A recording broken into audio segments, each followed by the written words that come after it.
Wish you very happy birthday, Khushbu Devashi.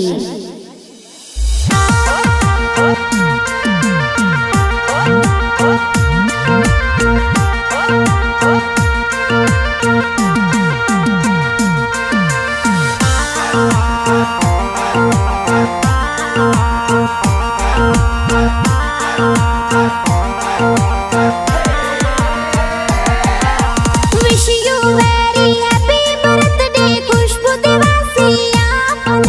Cake कटावो, party मनावो, खुशियाँ घणी मनावो, खुशियाँ घणी मनावो।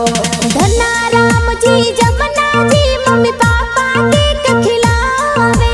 मम्मी पापा तो घणा हुसीला, केक प्यारो खिलावे, केक प्यारो खिलावे।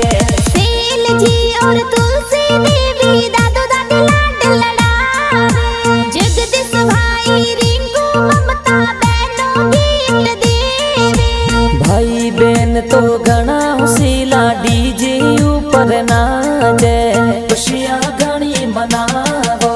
बाबरा जी नानो सारू देवी नानी सा कईजे। परवीन धन्नाराम मामो सातो बर्थडे गीत देवे।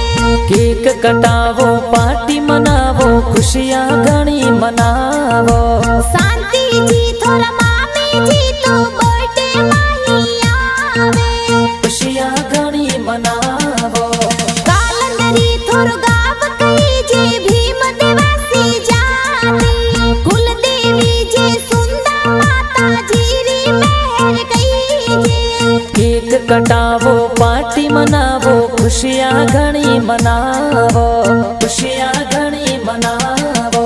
झालाराम जी देवासी सबराटा गाना बनावे। दिनेश जी देवासी सबराटा तो गाना बनावे। जेमो माजी स्टूडियो सबराटा में गाना बाजे, गाना प्यारा बाजे।